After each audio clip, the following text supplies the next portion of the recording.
Are you ready to find peace in your heart? Of course you do. I'm Coach Easy, and welcome to the Cuz It's Easy Show. As an empowered empath, empowering mindsets, and confidence through adversity, I will help you connect and conquer. Listen in as we talk real about serious concerns in the world and learn how by working together we can make life amazing. You are the ultimate number one in your life, and that's why you can be whoever you want and do whatever you want without worrying what anyone else thinks. Why? Because it's easy with me, Coach Easy. I believe there is a path to an easier way, and having God in your life is the key. On this show, laughter is a promise, and music is the spiritual language. Because it's easy. Starts now. How you doing, everyone? Welcome to the Cuz It's Easy Show with none other than Coach Easy on the TTN Transformation Radio Network. I hope everybody had a good weekend. We got some rain, but we needed it because it's been hot, very, very hot. I don't know where everybody's watching from, but I'm in the Midwest. I have a friend that lives in Alabama says that they've got mudslides and power outages and everything. That's how much rain they've had. I don't know where you're at. Hope everybody's doing okay. So what we're going to do today, we're going to talk about kind of what this whole show started with, is empowering myself, empowering you, because I think we need more of that. I think we also need kindness, so let's not forget that part. But empowerment is basically still being the same good person, but for the most part, setting boundaries, learning how to do things and not being afraid to do them, and having the ability to just do it, go for it, and have whatever you want, do whatever you want. That all comes with a little bit of confidence, and then it gains. You just need a little bit, and then it starts to gain more and more and more. The more you do things, that's the kind of way I've looked at it. I was never very confident as I was young. I was an average, for the most part, athlete. I wanted to be good so bad, so I was like, always had to work a little harder. But sometimes your passion doesn't coincide with your talent. I mean, I would say I'm a little better than average. I'm just saying some of the people just have the natural talent. And then there's some people that just have the regular talent, and then they work their tails off. And I probably didn't do that enough. But it all starts with being happy with yourself, though. You can't empower yourself until you get happy with yourself first. You have to love yourself first and foremost. I know that sounds kind of cliche, but it's true. And people will mistake that for cocky or egos, or it's okay to love yourself. If you can't be your biggest fan, then nobody's going to. You have to love what you're doing. You got to love who you are. And if anybody else doesn't love that, they can get off your unicorn. Because you are the most important. You have to be happy in order to have other people be happy around you. Because if you're miserable, everybody else will be miserable too. Your kids, significant other. So we're going to start with, so I got 10 skills that you can use to live a happy life. Definitely want to, I'm going to start with this one. Get rid of the cell phone as much as you can. I know a lot of us use it for work. A lot of us use it for a little bit of entertainment, but I've been guilty. I'm still guilty of it. Is I think that takes away from a lot of things in our life, like just personality and communication with people. You see things on TV these days, and even like say that's like a group of people or like a family or something. Everybody's got their head in the phone, and I'm guilty. I'm beyond the first one. I'm just trying to help people not be like me. No, but I think the cell phone's an evil thing. It's a very good thing. It's very helpful in a lot of ways. Texting has made communication between people obsolete. I mean, I remember when they first started, I remember my kids, my daughter and another daughter sitting on the couch, a room full of people texting each other back and forth, and they were sitting next to each other. That was when I realized something's not right here, because that way that nobody can know what they were talking about. That's why a lot of secrecy goes on with those damn texting. Anyway, we'll get off that boat for right this second, but yeah, texting's not good for me. So live a happy life by creating a plan of happiness. You need to plan out your happiness. I mean, Tell yourself you're going to be happy. If you can't tell yourself to be happy, you ain't going to be happy. Not that it shouldn't be that hard. They say being angry takes up a lot more energy than being happy. By clarifying, just clarify it. You just say, I'm going to be happy. Tell yourself you're going to build skills to make yourself happy, whatever it takes. Maybe think of a skill that creates happiness and what's built on that, or things that don't make you happy, avoid those kind of things. Commit to creating a happier life. Idea. Think positive. Think positive to create that happy life. What's it going to take? What makes you happy? You know what I mean? And then plan for that to be part of your life. You know, I know, don't get me wrong, it's not easy. This day and age, it's not easy to always stay happy. But you can overcome bad days or overcome bad moments. You're consistently happy. I know I've been guilty of it. That's why I know this shit. I've been guilty of it. Anything I'm talking about, anything I ever talk about, I've experienced it. I'm no hypocrite. And that's why I've kind of mastered it, because I decided to get myself right several years ago. And I still have struggles, and it's just easier to take on those struggles when you're happy or when you're positive, you know? So boost your self-confidence to create happiness. That goes along with empowerment.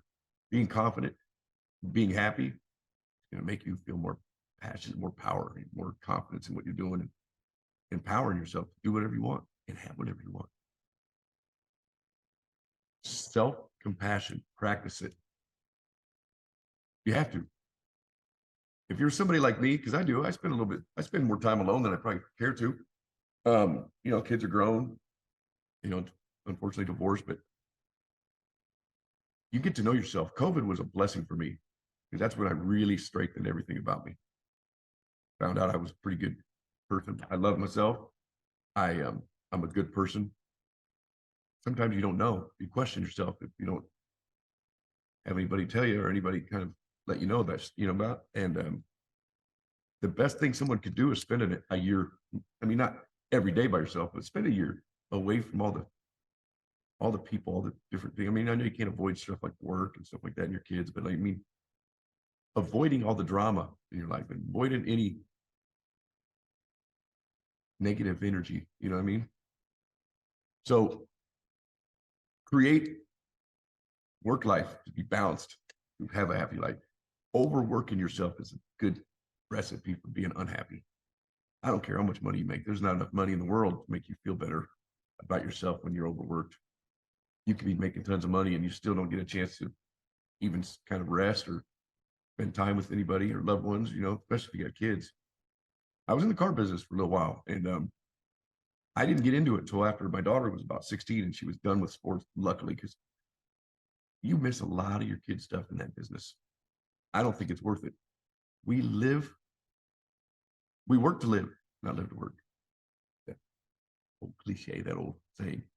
Create work-life balance. That's one thing you can do for sure. And then build resilience for a happy life.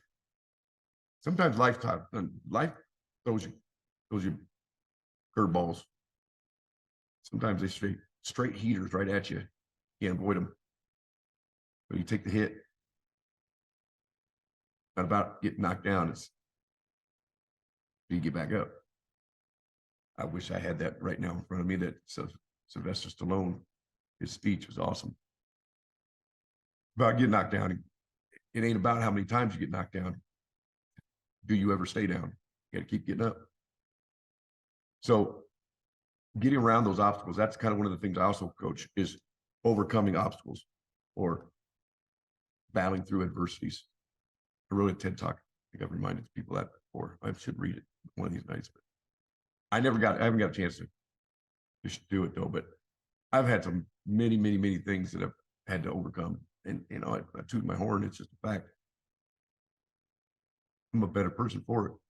Because sometimes when we just give up, we'll never amount to anything.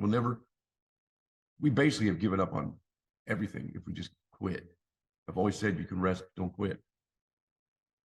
You know, you got to practice mindful acceptance. Observe your situation to increase your awareness.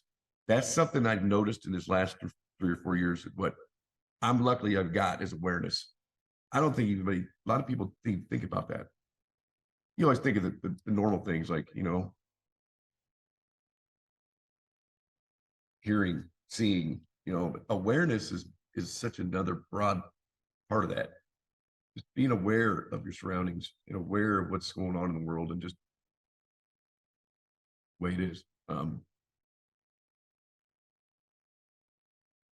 Find positive in negative situations.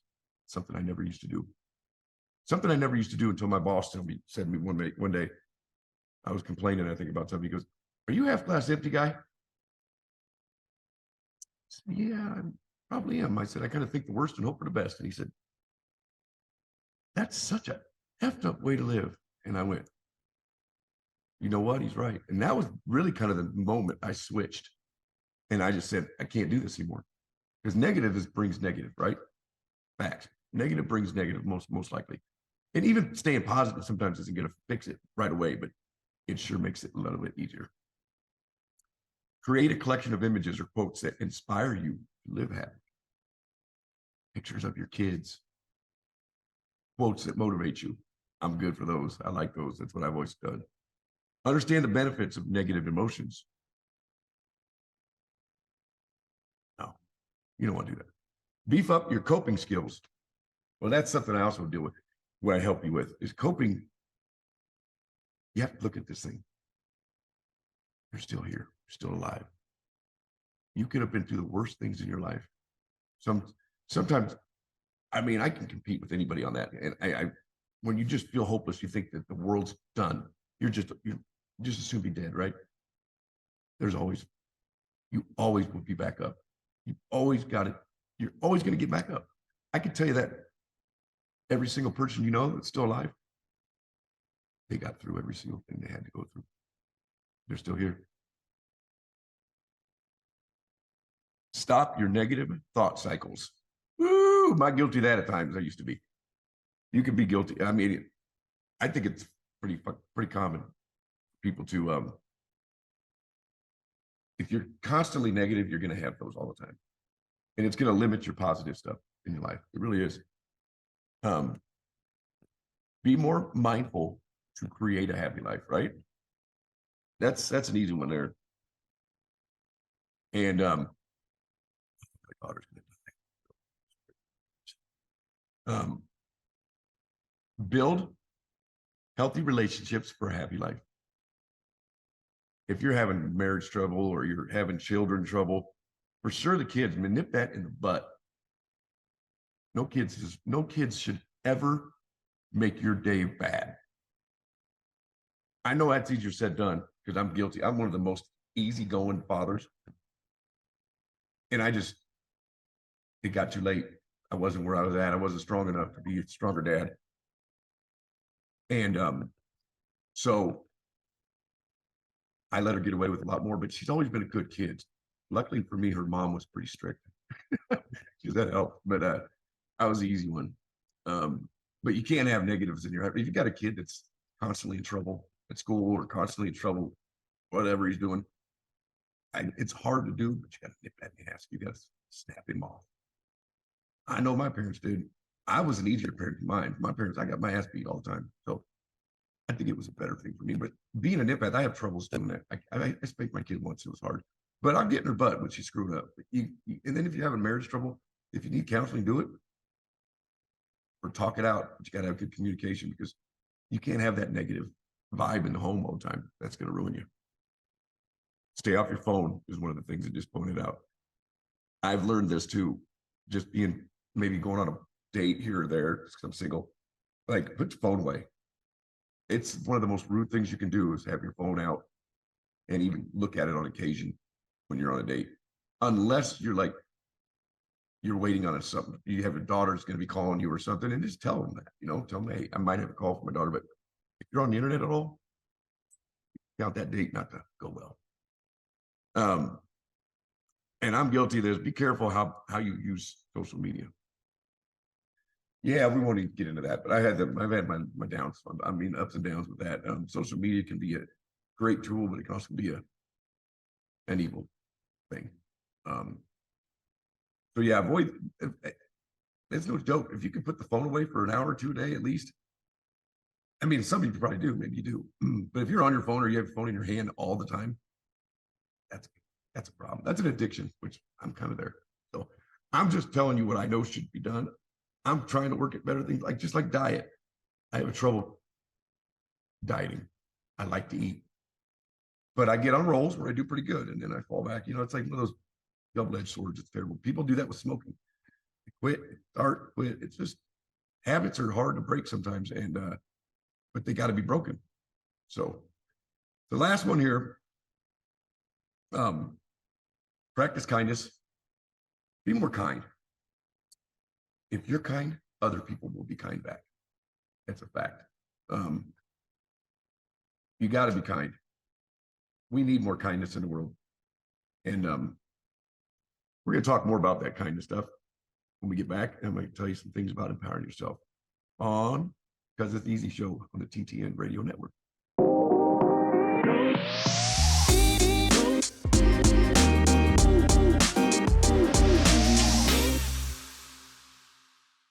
All righty, guys. Welcome back. Because It's Easy show. I'm the coach, Coach Easy. So I wanted to quickly, I'm running out of time, but I wanted to quickly run something by you guys and kind of explain something. So you can use, I'm an empath, so that's what I've had to kind of empower myself and become, because I was a follower for most of my life, and now I'm a straight leader. I mean, I always should have been one a long time ago. And there's power in that, being an empathetic leader, because when you're a leader, sometimes leaders are just egomaniacs, right? It's all about them controlling everybody. Well, an empathetic leader, you're going to lead by example for the most part, because you don't want to see other people do more than you would do anyway. That's just how we are. It isn't a new concept. I'm just going to read this little article for a second. Has not always been priority in the workplace. In some organizations, it may be completely overlooked. In a recent business survey, fewer than half of employees rated their companies in general as empathetic. The absence of empathy can create problems with overall employee satisfaction. But armed with the right tools, mindset, and perspective, leaders can work to change the culture from within. There's a good example. I played a video a while back about the difference between being empathetic and not. So say someone's struggling at work, their numbers are down or whatever, the boss comes in, he goes, "You're way down, your numbers are down. What's going on? You're killing us. I don't know how much longer we can hold on to you. I mean, if you can't get these numbers, basically kind of just chewing them." And I kind of relate that because I'm a coach, also sports. And I said, if you jump your players all the time and not show them any empathy or show them anything positive, they're going to just shut down. And that kind of shit happens at work. So the better way to handle something like that is to go in and say, "Listen, man, your numbers are down. Are you okay? Something going on at home? You having some problems?" Showing that you care, having empathy, that employee's going to be a lot better for you once it gets better. So the role of a CEO is not always about command and control. The primary role is to having the capacity to influence and then change and mobilize people. Without empathy, a leader cannot demonstrate authentic diplomatic skills. You cannot run a global company without empathy. Bingo. You'll get some egos that'll say that's not true. You have to have some empathy. And Chief Executive Officer of Grayman America, Andrea Jung, fastest growing microfinance organization in the United States. Prior to her role at Grayman America, Jung served as the chairman of chief and executive officer of Avon and is the longest serving female chief executive officer of Fortune 500. Grayman America provides loans, training, and support to underserved women entrepreneurs in poverty who are seeking to launch or expand a small business. Jung has led with empathy throughout her career and understands the importance of this approach for her leadership style. You don't have any idea how much better you get out of your employees when you show some empathy when you lead. Ruling by iron fist does never work. So that's just a little tidbit. We're going to talk a little bit more about leadership next week. I'm thinking that Everybody should be a leader in some capacity. Being a follower just holds you back. And like a few little tidbits you can use to be started on your journey as a leader is, knowledge. I didn't know this till I got older, but the old saying, knowledge is power. Believe it. Believe it. It's amazing. But then I also woke up one day with wisdom. That just comes with old age, what I got. So wisdom and knowledge, man, are huge, but wisdom just comes with experience and not sitting on your ass. You got to go for it. That's how you overcome things. That's how you become confident. That's how you become a leader, is doing things that make you uncomfortable or fighting through things that have put you in a bad way, obstacles, of course. I promise you'll see a different person if you start. Don't care what anybody says. That's what's wrong with a lot of us. I was this way. Society makes us scared to try things. Friends are the worst ones. I get probably more support from people that I don't know than I do from my friends. That's something, and family. So you can't always rely on other people. You got to just do it yourself and not care what other people think. As long as you're a good person, it's all that matters. You know if you're a good person or not. Don't let anybody else tell you whether you are or not. And I will tell you this, I think you're a good person. I think everybody's a good person. Only reason people act a fool is because they got some underlying shit going on. So other than that, I want to tell you guys, sorry this is short, it's second half here. I kind of got wound up first round and missed the break. But next week, same bat time, same bat channel. And God bless every single one of you. Coach Easy on the Cuz It's Easy Show. You have been listening to the Cuz It's Easy Show with me, Coach Easy. Empowered empath, empowering mindsets, and building confidence through adversities. Tune in every Tuesday at 3:30 Pacific, 5:30 Central Time on TransformationTalkRadio.com, where I, Coach Easy, will show you the easy way to make your life simple, abundant, and amazing. No matter what you have experienced in your life, you can feel positive, confident, learn to laugh, and have fun again. For more information on the Cuz It's Easy approach, visit CuzIt'sEasy.com. Cuz, C-U-Z, it's easy, E-A-Z-Y.com.